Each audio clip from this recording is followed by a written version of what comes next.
Coach, if you would, start us out with the opening statement. Sure. Well, thanks for being here. We're obviously excited for this opportunity, and it has already been a great week of volleyball with the play-in matches, and we're looking forward to carrying on that tradition. Open it up to questions. You watched last night. What did you learn? That we should all be thrilled about this expansion, or at least partial expansion, of the NCAA tournament. That Conference Carolina team is going to come in here and cause some problems. They were good last night, and I think that was healthy for us to see. And then we saw some good high-level volleyball from all the teams involved. I think what you've got here is a diverse field of talented teams that are all coming in with confidence, and I can't think of a better scenario for an NCAA Final Four. How much did that help? This is your first time being able to see your opponent play pretty much 2 nights before. Yeah. Another. I think it's nice with the fact that we hadn't seen Loyola in person this year. I think there's something that's neat about that. You know, it's got a different feel than watching it on video. But in terms of competitive advantage, we could flip it and say, you know, it's just as much of an advantage to be in that match and kind of shake off the travel a little bit and play. So, Zach, for you, you've had an absolute career year. What's been the biggest adjustment or difference for you compared to last year to this year that you've been able to make in your game? I think one of the main things with me this year is just really not worrying about being tentative. Last year, felt like I had to try and do a little too much. It kind of got to my head, and sometimes I felt like I personally thought I needed to be the only guy. But this year, I've really realized with the guys on the team that we really have strong sets in almost every position that we have, and I don't know, kind of with the skills and the competitors that we have in the other positions, it's really, I guess, helped clear my thought a little bit about maybe not worrying about just making safe swings, or worrying about just keeping the ball in play, where the guys can trust in me that I can really go for my swings and be aggressive from the service line, or even aggressive from blocking and playing defense. And if something goes wrong, my team can back me up, and you know, it just makes me feel really comfortable. So.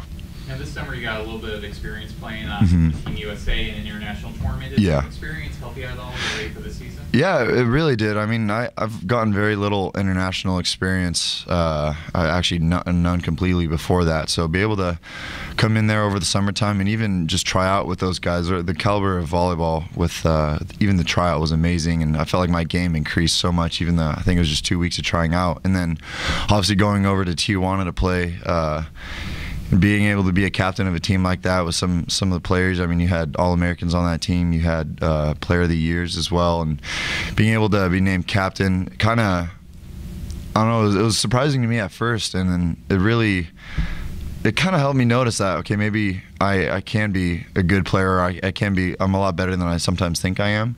And I think that kind of confidence boost, as well as being able to play with some of those really good players, really helped me out. And I think overall it's definitely helped me throughout this year, UCI. So.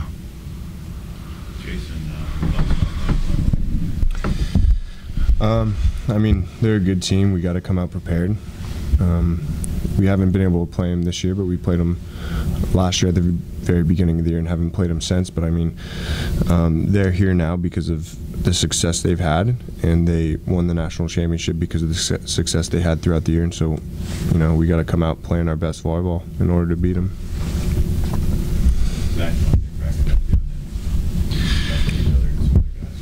Yeah, I mean, I know some of the guys pretty well. Like Cody Caldwell, I played against him a lot in high school, and I was actually on the same team as him at Balboa Bay Volleyball Club. Unfortunately, we haven't really gotten to get a good look at them for the majority of this year. Just like what Jason said, we didn't play them during preseason, obviously not during season. We've gotten a couple looks at them on video, and then obviously went to the match last night, and they're a really solid team. Obviously, they got a lot of the same guys from last year in the championship, and you got to respect that. Obviously, got a game plan from there. Obviously, watched a little more video. But yeah, just picking up on their tendencies. Obviously, I I know Cody pretty well. I know how he plays. Thomas Jeske, just with kind of the how well he's been playing. Obviously, he's been getting a lot of looks too, so we know kind of his style as well. So, but I think overall, kind of what Jason was saying, I think we more need to worry about our side of the net and where we need to do first, and then we can worry about their side. So. Jason, talking about Loyola, their offense is running at a pretty good clip. What do you guys have to do as blockers to have a good blocking night tomorrow night? I believe that we need to do what we've done all year, and the fact that we've been big on what Zach was just saying, that we got to stay on our side of the net. We don't have to worry so much as to what the other team is doing, because if we just stay disciplined and we keep with the system that we run, we can beat any team out there. And I mean, with a blocking standpoint, it's pretty basic stuff with reading and you know, not moving around, staying disciplined, and getting your hands straight over the net, and you can block balls or free it up so our defense can dig balls. And Coach, just watching a little bit of your practice, I think at times I saw you guys playing cricket, a little bit of soccer. Has that been an emphasis this week on just trying to keep things loose and enjoying the moment?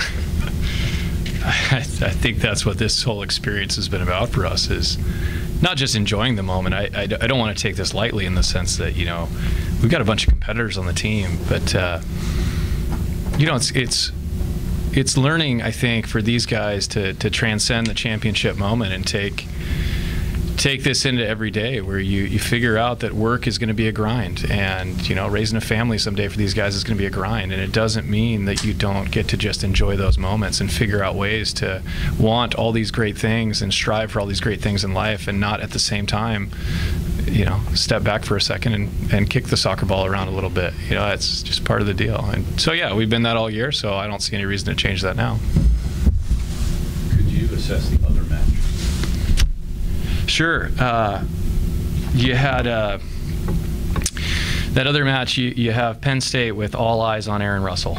And, you know, I think it's appropriate that we talk about him because he is an outstanding player. But I think the untold story there is that you've got a guy like Aaron Russell, who's a very talented yet humble leader, who is going to inspire the best out of his teammates, and I thought his teammates did a fantastic job within their roles. Ultimately, everybody on a team is a role player, and I thought everybody on Penn State's team executed their role, from superstar right down to the guy that just needed to make the one or two plays. On the flip side of the net, I think you had Hawaii come out sluggish, and, you know, that was not the Hawaii team that we saw from the majority of the year in our conference, which is unfortunate for them, but that's why we played these games, and that's why we have tournaments. I think you saw glimmers and little spurts of what Hawaii can be, and that was exciting, because when they're on, it's exciting volleyball. I like their style, but you saw a real steady Penn State team come out that was poised and ready to play and jumped all over a sluggish Hawaii team. I got to ask a question better. I screwed it up again. I wanted you to assess tomorrow night's match. Lewis, I didn't say it. Oh, all right. Sorry, but that was good. I did the same thing. The marvels of editing, we can cut that right out. Assess tomorrow night's match. I feel like a rookie. With the other two teams. So Lewis and Penn State. Correct. You got it. Yeah. What I said about Penn State would hold. You know, I think you've got to pay attention to Aaron Russell first, and you've got to make sure that everybody on that team executes their roles, from superstar right down to role player in the more traditional sense of the word. You know, there'll be guys that need to kind of pass the ball and put it in the air so that you have a chance to get it to a guy like that. You need your setter to execute and find him in the key moments, because ultimately he's going to be the guy. But he's smart enough, and that team is smart enough to know they can't do it themselves. You know, no one's ever really single-handedly won a championship, so their opposite will have to contribute, as he did in the play-in match, and their middles will just need to be steady for them. If they can do that, I think they'll be all right. Now, Lewis, on the flip side, you've got three very experienced, very savvy, very competitive pin hitters, and then the staple for them seems to be, from what we can tell, is that they run a real nice, tight, well-coached system where they will be incredibly disciplined and not give up sloppy points. So it'll be a very interesting matchup, with Lewis maybe being the more disciplined team and the more veteran team, and certainly deserving of the #1 seed overall, against a Penn State team that seems to be peaking at the right time. Zack, Jason, just want to get your thoughts as what it's like right now to be a student at UC Irvine with success with the athletics department right now, not only you guys, but the basketball team making the NCAA tournament, and just a level of excitement on campus. Zach, do you want to take that first? Yeah, sure. Yeah, it's really exciting. You can't lie about that fact. For the most part, Irvine athletics isn't really known among the school as a whole.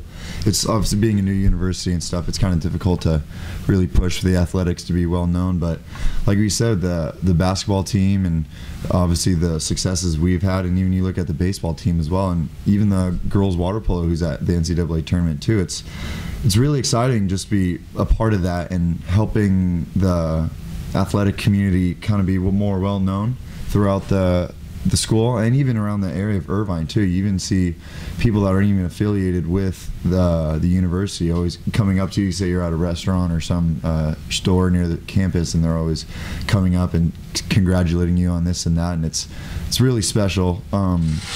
Just like what I was saying earlier, with it being such a new university and not being a bigger school with a bigger athletic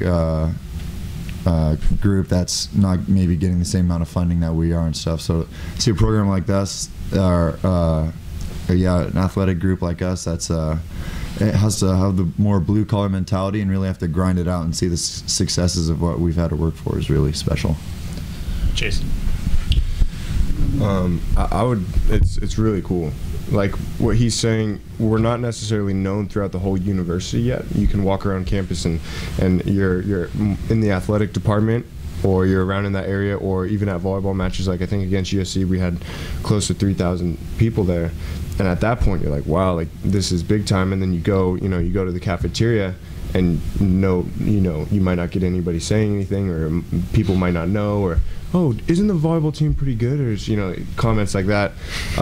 But I think this year especially we've done a pretty good job of kind of like marketing and putting ourselves out there and trying to get the whole university to know about the athletics and kind of know what we're doing, and try to get them together and just kind of have that school spirit. And as that's happened, I mean, one thing I noticed that has been a change with that, especially this year, is that somebody sent me a text of a lecture to where it was a picture of me and Roberto Frazzoni, and we were taking pictures with some girls on campus, and it was on the lecture slide talking about our game, and I was like, oh, that's cool, like I don't know who put that up, but that's pretty cool. And so it's exciting, and I think that the school is starting to know more so about the athletics, and like what he was saying, the baseball, women's water polo, basketball, and then us, and I think the whole athletics is starting to get better, and more people are wanting to come to UC Irvine. They just give you ammunition for a raise. Well, men's soccer versus Sweet 16. Oh, that's right. Men's soccer. I am sorry. I apologize. David. Oh, sorry. Sure. Just a thought about, I'm sorry. Oh, no. Just a thought about being, carrying the flag for West Coast volleyball. That's right. How about that? Sure, cool. I think we got to. Oh, I think we got to fly our own flag first. But that's a neat deal too. We don't mind being tributes for the MPSF.